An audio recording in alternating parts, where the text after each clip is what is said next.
trade deadline can't come soon enough. The trade deadline can't come soon enough. This Phillies team needs to make a trade sooner rather than later. I would love a trade tomorrow on the off day before coming back to Philadelphia, before coming back to Citizens Bank Park, before you play the Cleveland Guardians. I would love a trade tomorrow because even though these past 3 series losses did not really need to tell me what I know the Phillies' needs are, it kind of just escalated those needs. It kind of escalated those points on what they need. Obviously, they need another big bat in their lineup. Obviously, they need another back-end reliever for the bullpen because right now there's just there's a few guys in there that I do not trust. Really, right now, the only guys that I do trust in that bullpen, Matt Strom and Jeff Hoffman. That's all I trust right now. Right now, I don't trust Jose Alvarado, even though I still would have used Jose Alvarado in the 9th inning to try to get the extras. I don't know what Rob Thompson thought using Gregory Soto 2 days in a row after what you saw last night.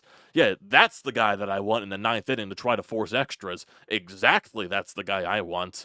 I don't trust Orion Kerkering right now because the guy just can't throw strikes. He can't locate that off-speed pitch, and that slider is supposed to be his bread and butter. That's his primary pitch. And the dude, after getting one out in the bottom of the 7th inning, he walked 3 straight guys, including a hit by pitch. So right now, I don't trust Kirk. I understand Kerkering's young. There is an adjustment period and all that stuff for a young pitcher in this league. He was also a late round draft pick that just boosted up into the prospect system basically last season. So I understand there's going to be a little bit of growing pains with a guy like Orion Kerkering, but I'm trying to compete better. You need to go out there in a situation where we need you, and you just can't fall apart like that. I don't blame Matt Strom whatsoever for what went down in the bottom of the 7th inning because Matt Strom should have got out of that inning. Ridiculous. Ridiculous. And I also want to know something here as well. If Brandon Marsh's elbow is bothering him that much, if it's hurting that badly, because Brandon Marsh on that fly ball, which should have ended the 7th inning, he should have caught that ball. He looked like he was terrified of touching the outfield wall, banging into the outfield wall, making contact with the wall with his elbow. He looked like he was scared and looked like he was nervous to hit that wall, which is why he probably didn't catch it. So I asked the question again. If Brandon Marsh's elbow is bothering him that badly, why is he playing in the game? Why is he playing? Because right now, he's no use with the bat right now with his elbow, and obviously it looks like he's no use in the field with how scared he looked going back to the wall. I want to know that. I want to know why Brandon Marsh was in the game, if his elbow was bothering him that badly. Aaron Nola deserved way better in this game. Aaron Nola deserved a way better outcome because he fucking battled. He fucking battled in this game tenfold, and he deserved a way better outcome. And oh yeah, also I'm not gonna forget to mention that the game should have been fucking 5-0 at least in the first 2 innings of the ball game. At least when the Twins start an opener, you get the first 2 guys on base. Kyle Schwarber walks, Trey Turner singles, which moves Kyle Schwarber over to third base. You get a 1st and 3rd situation. Bryce Harper up with 2 guys on. What does he do? Pops up in the foul territory. Then the Twins go to the bullpen, which I still find very fucking stupid in baseball. The opener ruins the game, in my honest opinion. I hate when teams do that. But they go to the guy that was supposed to start the game and was going to give you the bulk of the innings for the Twins. What does he do next? He strikes out Alec Bowman, Brandon Marsh on pitches that should have been fucking driven. So there's a missed opportunity. What happens in the top of the 2nd? You get more opportunities with guys on base. Castellanos, leadoff double. Somehow he does not score. Garrett Stubbs gets on. Johan Rojas, who fell behind in the count, somehow worked the walk. So it was 1 out, bases loaded for Kyle Schwarber and Trey Turner. Kyle Schwarber completely looked lost at the plate in that bases loaded at bat. And then Trey Turner, once again, couldn't do anything. So that's 2 opportunities. You were 0 for 6 with runners in scoring position in the first 2 innings. That's unreal. That's unreal for that to happen. And of course, the Twins get on the board first in the bottom of the second inning because, of course, Aaron Nola gives up a home run, and it's an every Aaron Nola start. But I don't knock that on Nola because you should have been winning at least 5-0 with all the chances that you got. You should have had at least 5 runs on the board. But no, it doesn't come to fruition. Then your bats get shut down by a guy making his 3rd career major league start, who had a 10 ERA in 2 of those starts. But then Trea Turner goes deep, and the ball game is tied. And then the bats started to do some things. Get some guys on. 2 men in scoring position for Kyle Schwarber. He drives both of those guys home. Nick Castellanos with 2 outs. Off his hands, goes into the outfield. He drives home another run. Becomes a 4-1 ball game. You're like, okay. Aaron Nola gets out of a bunch of jams. He got out of a couple of, a bases-loaded jam in the final inning of his work today. He was battling basically throughout the entire thing. I thought Nola had some pretty good stuff out there on the mound. Let's go out there and win a fucking ball game regardless of the slop. But of course, all that comes back to bite you in the ass. You go to a Ryan Kerkering, he gets the first out, and then just all of a sudden can't throw strikes to the next 3 batters, walks one guy, walks another guy, and then hits Byron Buxton on the first pitch he sees. And of course, Byron Buxton gets injured on that, and he had to leave the game. Just unfortunate for Byron Buxton there. Matt Strahm comes in, gets Kepler to ground out, which probably could have been a double play. Bryce Harper fields the ball nicely, throws it over to second base to Trea Turner. Kepler was just hustling. And Matt Strahm didn't get the first base on time, but it looked like Kepler beat it out regardless if Strahm was there on time or not. So, okay, you trade a run for a second out in that inning. Get the last guy out. And that happened to be fucking Carlos Santana. And he drove one into the gap, which Brandon Marsh should have fucking caught. It's not a routine fly ball, but it was a catchable fly ball. And Brandon Marsh looked like he was terrified of banging in to that outfield wall because for some reason he's still in the game, he's still playing if his elbow is bothering him. Why is he in the game? I would love to hear that explanation from Rob Thompson. Jeff Hoffman does great work in the 8th after, I believe it was the second batter of the inning or the 3rd batter in the inning that got on with a hit or a walker or something like that. Jeff Hoffman works out of trouble there. Then we all knew Gregory Soto coming into the 9th inning, it was not going to the 10th. That was just completely obvious. I just want to know the decision-making there on why did Gregory Soto deserve that 9th inning?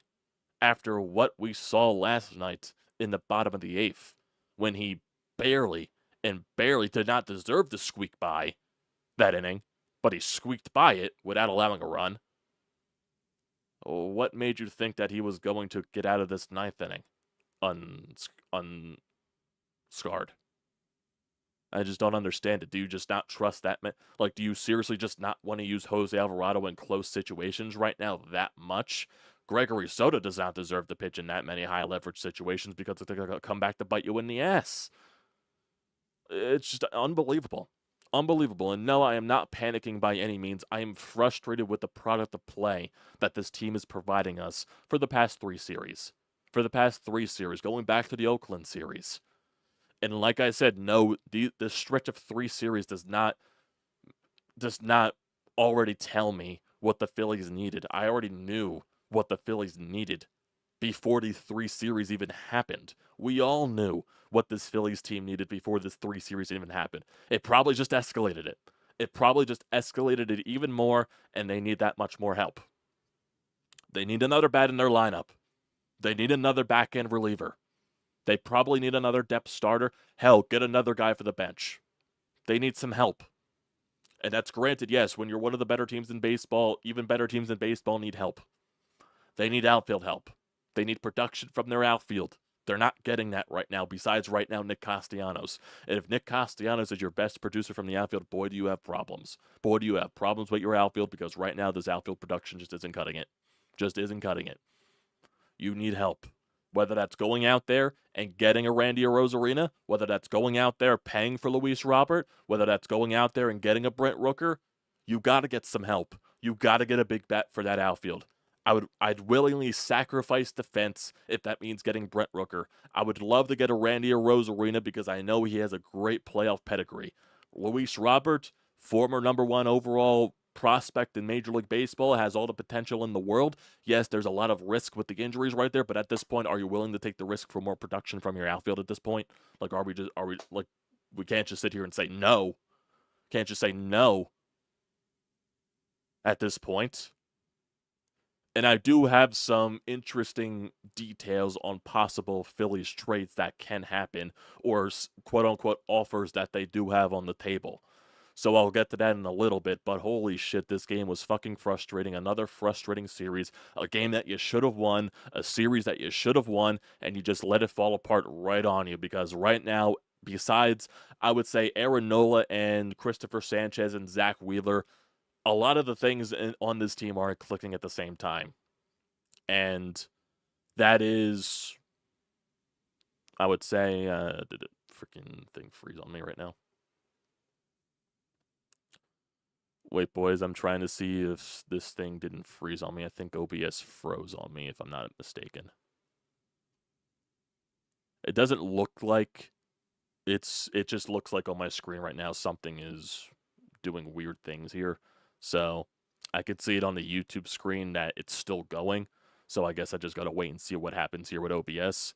Hopefully the case right here, nothing, it just OBS is screwing up. But it does look like we're still live right now. You guys can hear me fine. You guys, everything's going fine for you right here. You can still hear me. Can I get that in the chat below to see if, you know what I mean? Can you guys still hear me?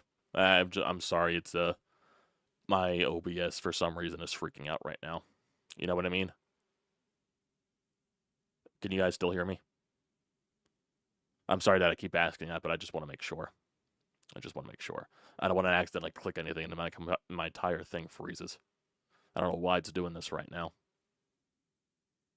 Can you guys hear me? You guys hear me? Okay, good. Cool. Thank you. So I'm just gonna have to basically work with this right now. So I don't even know how much time I even have on here. Freaking okay, been 13 minutes right here, so we're good. I apologize for that. I don't know why my computer's doing this. So it's just now my fucking Alexa goes off. Jesus Christ, someone's at front door. Thank God people are home to answer the door for me. Oh, Jesus Christ, where did I leave off? Where did I leave off here? Do you want to go over the game? Why not? I don't want to relive this game, but we're gonna have to. We're gonna have to. So, top of the first inning, Kyle Schwarber and Trey Turner lead off with walk and a single, and Trey Turner steals second base during the Bryce Harper at bat. So you got a guy on second and third for Bryce Harper. And now it looks like ESPN is freezing. Okay, it does look like my entire computer setup is freezing right now. I don't know why, but it is.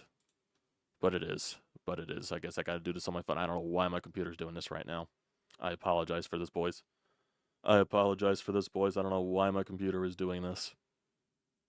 So we just gotta play it by ear. I gotta go on the fucking ESPN app. Or I can go on MLB.com. I apologize for this, boys. I don't know why my computer's doing this. So let's go to the wrap. Let's go to the game, scoring plays, blah, blah, blah, summary, and everything here. Oh boy, freaking OBS is really freaking out right now. Why is it doing this right now? I apologize for this.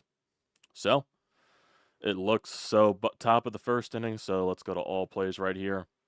Kyle Schwarber, like I said, Trey Turner, they both lead on getting on base. Trey Turner steals second base during the Bryce Harper at bat. Bryce Harper, he pops up in the foul territory. That's the first out. Alec Boehm, he strikes out. And Brandon Marsh strikes out. Aaron Nola fine after a Byron Buxton double in the bottom of the first. Top of the second inning, Nick Castellanos with a leadoff double. Garrett Stubbs walks. Johan Rojas walks. Kyle Schwarber strikes out. And then Trey Turner both strike out with bases loaded in the top of the second inning. So that's a 0-for-6 chance right there. Bottom of the second inning, Aaron Nola allows the solo shot to Wallner. Becomes a 1-0 Twins lead. Alec Boehm doubles in the top of the third. Nothing happens there. 1-2-3 inning for the Phils in the top of the fourth. Bottom of the fourth for the Twins. Max Kepler triples, but then Nola manages to get out of that situation. Top of the 5th for the Phillies, Kyle Schwarber leads off with a strikeout, but then Trey Turner hits the solo shot, which ties the ball game up. Trey Turner crushed the ball there.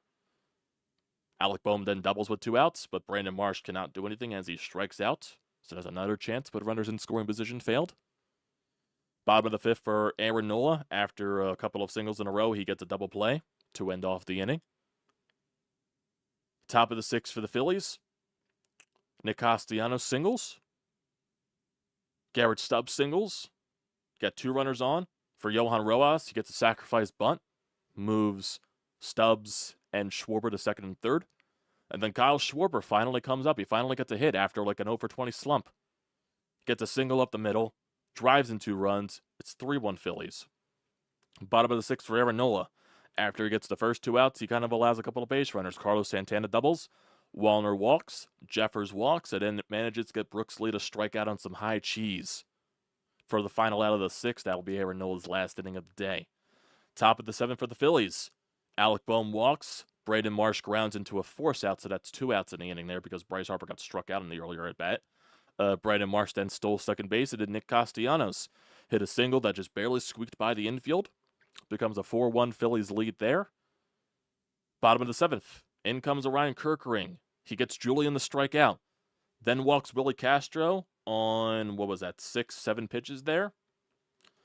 Then he walks Lenarch on 7 pitches.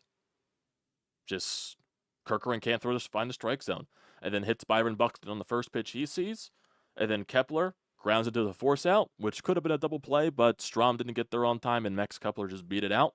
And then Carlos Santana hit the double, which should have been caught by Brandon Marsh in left field, and that screwed you over. Top of the 8th for the Phillies. They go down 1-2-3. Bottom of the 8th for the Twins, and 1 out single, but Hoffman manages to get out of that cleanly. Top of the 9th for the Phillies. Your top guys go down 1-2-3 against Johan Duran. And Duran was not going to have that shaky of an outing like he did last night. That just clearly was obvious and was going to be the case. Bottom of the 9th for the Twins.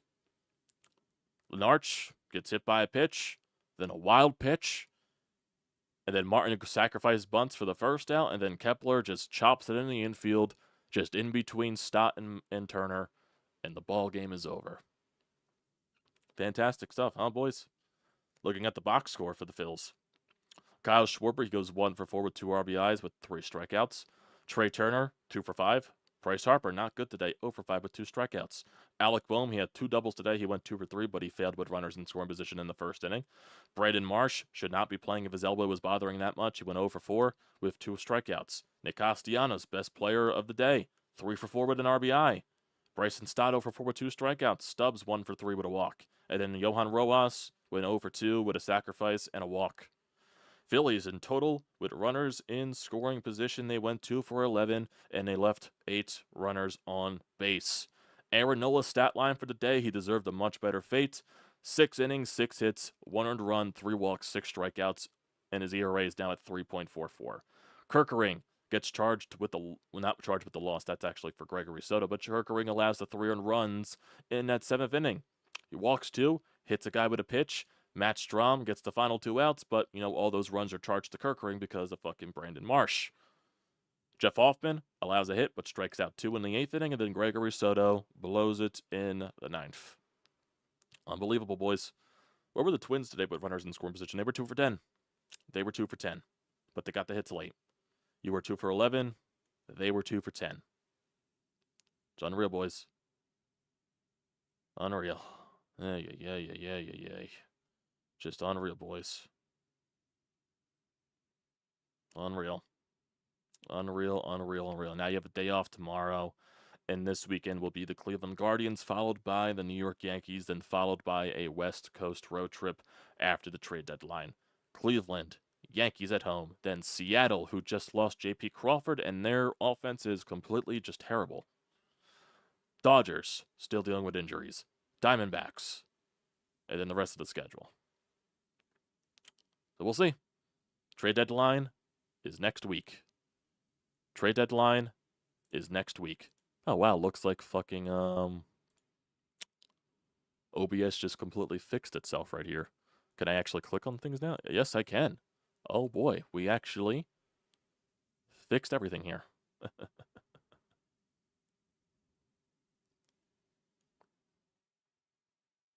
It's unreal, boys. It's absolutely unreal. And like I said, it's not panic. It's just annoyance. It's frustration with the product that we're given. I think the Phillies find a way to get out of this eventually. Maybe all it takes is some fucking home cooking at Citizens Bank Park. Maybe whatever Dave Dombrowski does at the trade deadline provides the boost and spark that this team needs to wake themselves up again.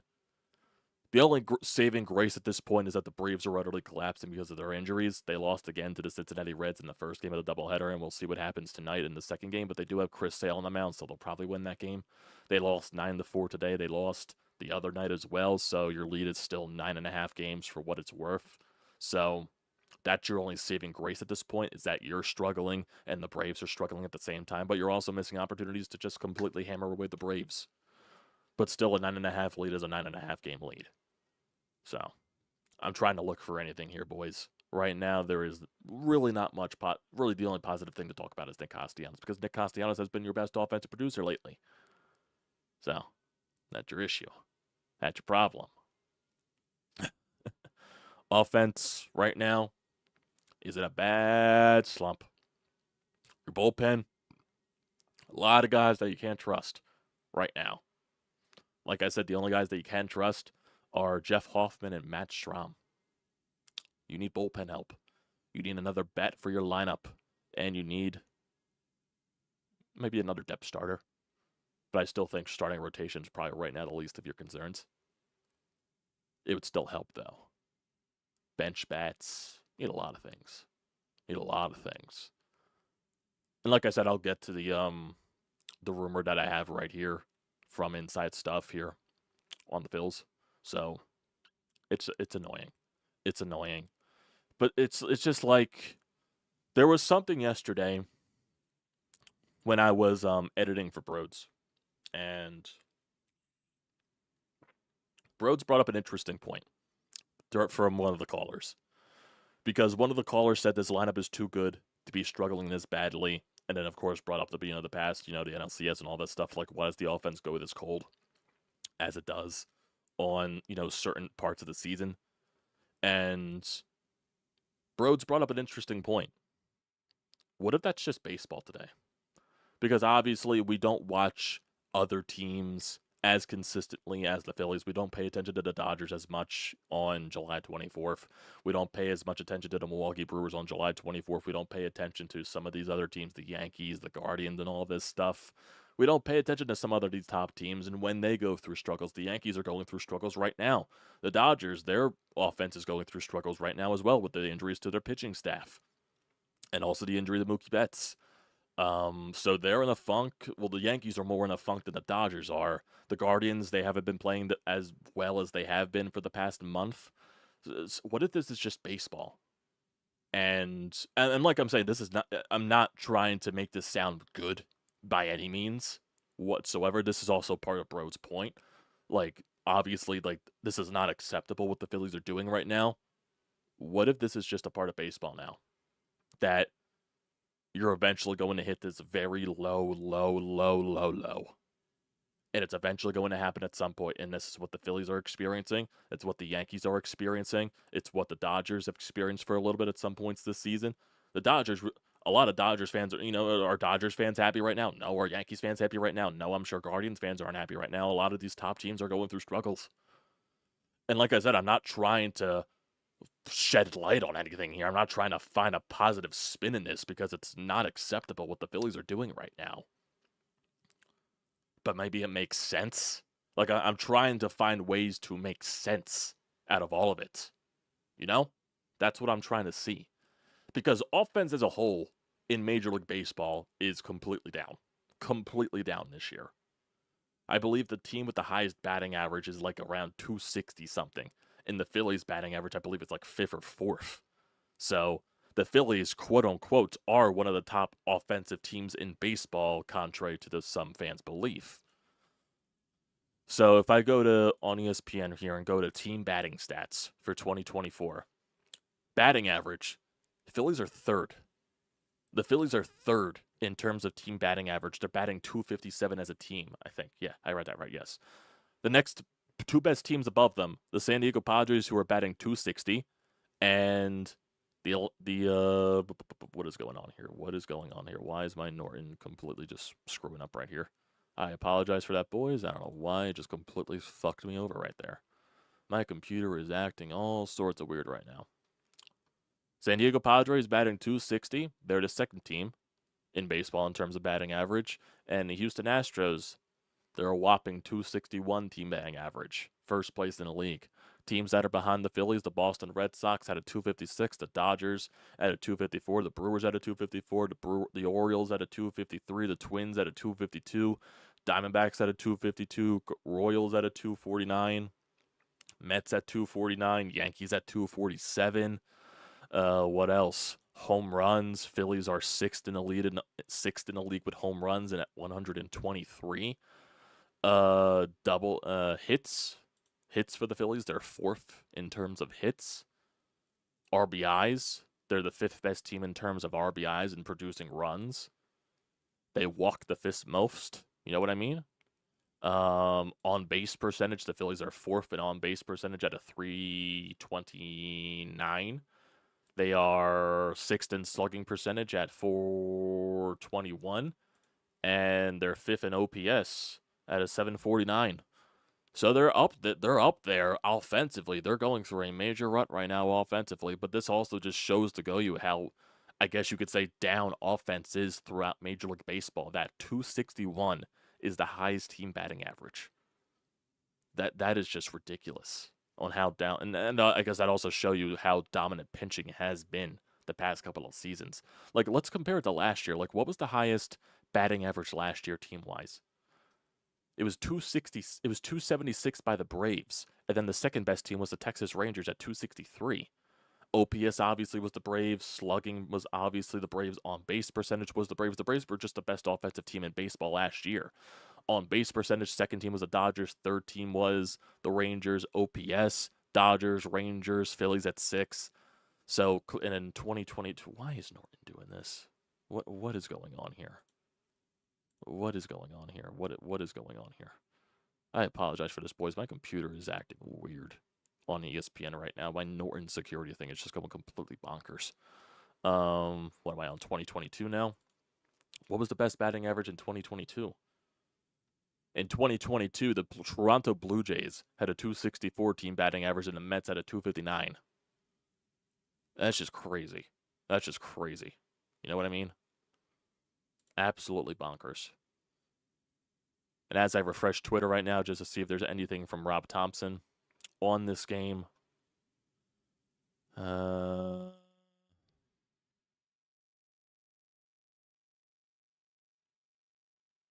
Bryce Harper seems to be frustrated with the umpires right now. Obviously, he's not blaming them for the losses, but this is what he said post-game right here, because it did look like Bryce Harper was very frustrated in the dugout after one of his strikeouts. So this is from Nathan Ackerman. Bryce Harper on his reaction in the dugout after his fifth inning strikeout. The frustration is they don't know how to call balls and strikes, and they've done it the last 6 games in Pittsburgh too. Balls down, it's not a strike. So Bryce is just taking out his frustration on the umpires. Is there anything else here from Rob Thompson in terms of what is there? Here we go. Rob Thompson on Gregory Soto. Rob Thompson on Gregory Soto. He's just not attacking the zone like he was the last 10, 11 outings before these last 2. So I'll sit down and talk with him and make sure that he's still got confidence level and that he has the ability to throw the ball through the zone and get people out. Obviously, Rob Thompson's not going to shit on anyone. That's just not Rob Thompson's MO. We shouldn't expect that from Rob Thompson. What else? Yeah, the ump was bad all game. I do agree with that.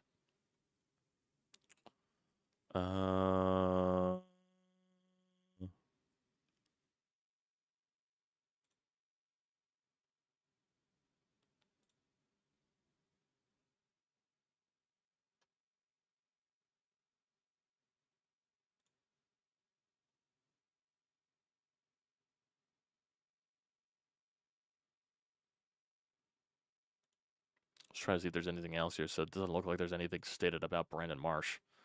Does not look like there's anything stated about Brandon Marsh. What else is there? What else is there? Don't think there's anything else in terms of Rob Thompson. Don't think there is. If anyone wants any updates on the Braves, like I said, they lost the first game of the doubleheader. They don't play in game 2 until 6 o'clock, so that's another hour from now. So we'll see what happens. We'll see what happens. So I might as well get to the trade rumor that I have here in terms of what the Phillies have. I'm not going to say anyone's name or anything right here of the person, just to protect their identity and all that stuff. But, let's see. Let me get to the picture right here that I have of the chat. So this is in terms of what the Phillies possibly have on the table for the trade deadline right now currently. A lot of these things can change, so you take it with grains of salt. So you just got to, whatever happens here. Phillies have an offer on the table for Jack Flaherty of the Detroit Tigers. The Sox have asked for Aiden Miller and Justin Crawford for Garrett Crochet. Phillies countered that offer with a deal for Luis Robert. Essentially, if you want Garrett Crochet, it's going to cost you Aiden Miller and Justin Crawford unless things change. And then for Luis Robert, it's going to cost Caba and Klassen for Luis Robert. So I'm not sure if the White Sox would take that offer for Luis Robert. I'm not sure if Dave Dombrowski would take that offer for Garrett Crochet for Aiden Miller and Justin Crawford. I'm not sure if Dave Dombrowski wants to pay that much for Garrett Crochet. I would love a Garrett Crochet. Am I willing? That's the thing. Garrett Crochet is possibly a Cy Young candidate in the AL this year. Obviously, he's on an innings limit, and he's probably going to go into the bullpen at some point to, just limit his innings. He's a nice piece for the future. You have a lot of years of control on him. Is Dave Dombrowski willing to pay that much? Jack Flaherty definitely is an interesting piece, no doubt. He's definitely having a major bounce back year with the Detroit Tigers. So that definitely would be interesting as a depth starter in your rotation, just to give some guys some breaks. Obviously, I would still prefer Randy Arozarena over Luis Robert at this point because even though I'm still like, yeah, I wouldn't be, like, I'm not saying I wouldn't mind getting Luis Robert, no way in hell. But it's, the injuries still are the biggest concern for me for Luis Robert. I would prefer getting Randy over that, just because I think he's more of a better fit, even though Luis Robert would play center field and all that stuff. So whatever Dave Dombrowski does, and if he does get any of these big pieces, I wouldn't complain. And in terms of bullpen help, Tanner Scott has been the guy that's been mentioned a bunch of times. So I wouldn't be shocked at some point it's Tanner Scott from the Miami Marlins. So who knows? Who knows what happens there? That's what I have, but like I said, take it with a grain of salt. That's what I've heard. That's what I've heard so far. So it does look like Dave Dombrowski is big fish hunting, which he should. Because this team is in a position to win the World Series. This is the team to win it this year and maybe next year. Like, even though I still think they're room for compete for the next few seasons, the goal is to win right now, obviously. And it does sound like that Dave Dombrowski is going the big route possibly for this trade deadline. So, Justin Crawford just got caught up to double A, so that maybe be showcasing him and what he can do. Aiden Miller got called up to single A or something like that, or double, I think it was single A. So, to Lakewood Blue Claws, so that definitely could be showcasing him. Who else? I'm not sure if they're still willing to trade Andrew Painter or anything like that, so that definitely is a question mark. I've heard Andrew Painter is more untouchable than not in terms of anything there. So we'll see. Dave Dombrowski is going to make a trade. He's going to find ways to improve this team. Is he going to go after the big guys? Right now, it does sound like he's going big fish hunting because this same sources also said that the Phillies are in on Randy Arozarena as well. So we'll see. We'll definitely see. Maybe these past 3 series have forced Dave Dombrowski's hand, even though he probably knew what this team needed and he was probably willing to be more patient until the trade deadline. He still has time to be more patient because of your record and the lead that you do have within the division. But maybe it's like, okay, this team desperately needs some help right now. The boys definitely need a confidence booster. They need a spark. Let me go out there and make a big trade and spark these guys. Maybe that could be the case. You have an off day tomorrow, and this is your only off day before the trade deadline. So maybe that's when Dave Dombrowski can strike. I haven't heard anything about Mason Miller, Zach. I have not seen anything about Mason Miller. I would assume the price for him is going to be worth more than anything Garrett Crochet is worth, than anything Luis Robert is worth, than anything Randy Arozarena is worth, than even a Tarek Skubal is worth. So I see you there, Kev, saying you want Tarek Skubal. I don't think the Phillies are going that route. I don't think they're going that route for Tarek Skubal. I think Tarek Skubal's price is probably